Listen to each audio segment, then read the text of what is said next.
Bien, bonjour à toutes et à tous. Nous allons aujourd'hui commencer une étude sur la vertu. Ce n'est pas un mot qu'on trouve beaucoup dans la Bible, loin de là. Si on cherche le mot sang ou si on cherche le mot Jésus, Saint-Esprit, etc., c'est des mots qu'on va trouver énormément. Mais le mot vertu, on ne le trouve pas beaucoup de fois. Et ce qui est remarquable, c'est que finalement, de nos jours actuels, on aurait tendance à dire « Oui, la Bible met l'accent sur le frère, sur le garçon, la Bible est misogyne, et Paul ne mettait pas assez en avant les sœurs, etc. etc. » Et c'est remarquable de voir que finalement, notre Dieu va traiter la vertu, comment ? En s'appuyant sur la femme. Oh, il va parler un petit peu par rapport aux frères, mais la vertu nous est définie dans la Bible à travers deux femmes. La première, c'est Ruth, et la deuxième est anonyme, et c'est très important de le comprendre, c'est la femme vertueuse que nous avons dans Proverbe 31. Si Dieu nous prête vie, on fera les deux. Aujourd'hui, on va commencer sur plusieurs séquences. On va commencer sur Ruth.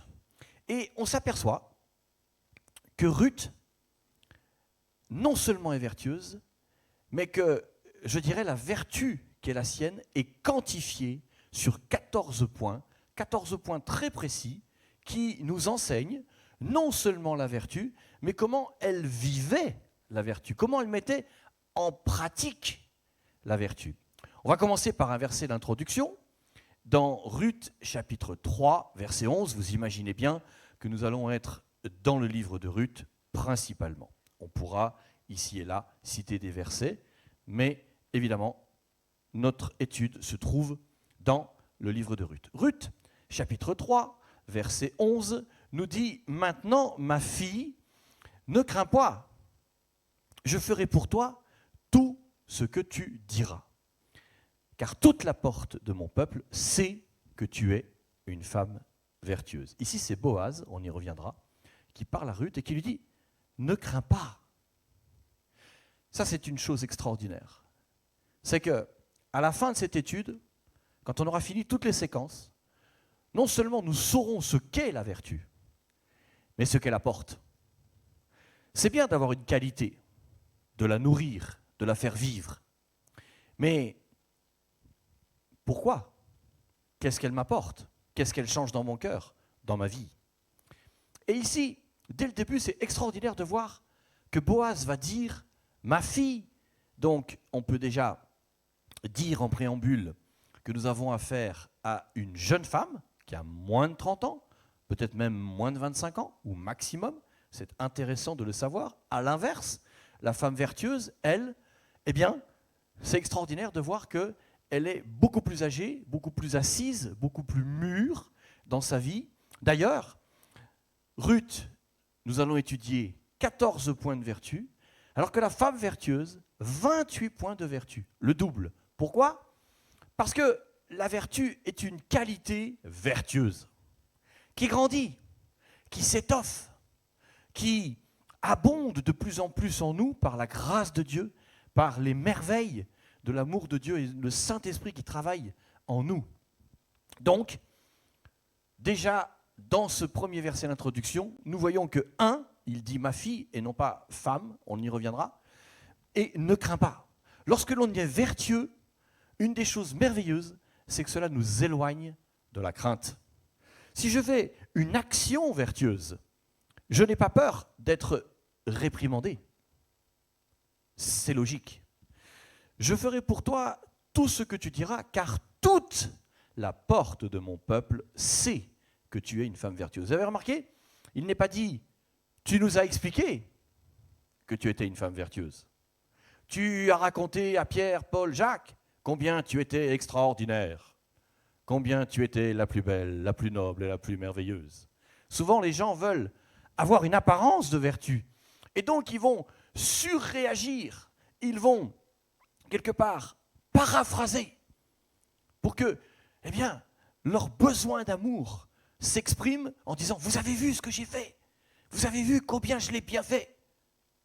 Ici, il n'est pas question de cela. Regardez le verset. « Toute la porte de mon peuple. » C'est-à-dire qu'à l'époque, on se réunissait à l'entrée de la ville, et c'est là qu'on faisait les jugements, c'est là que l'on faisait, les points à régler par rapport à la vie pratique du peuple, mais aussi on pouvait débattre sur les uns et sur les autres. Et c'est le cas. Il était tellement évident pour tous que Ruth était vertueuse, qu'au conseil des anciens, ainsi que dans toute la ville et tout le peuple, il était avéré que cette jeune femme était vertueuse. Quel beau programme. Alléluia.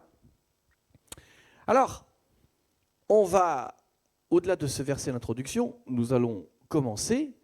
Et le premier point que l'on trouve, finalement, c'est la compassion.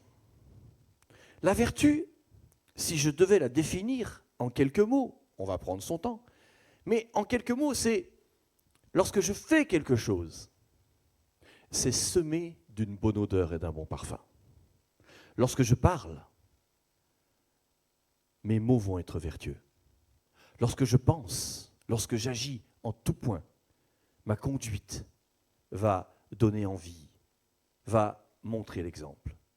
Et le premier point de vertu que l'on voit pour cette jeune femme, j'insiste encore sur cela, elle est jeune, ce premier point de vertu, c'est qu'elle a de la compassion. Et une compassion que l'on trouve chez notre Seigneur.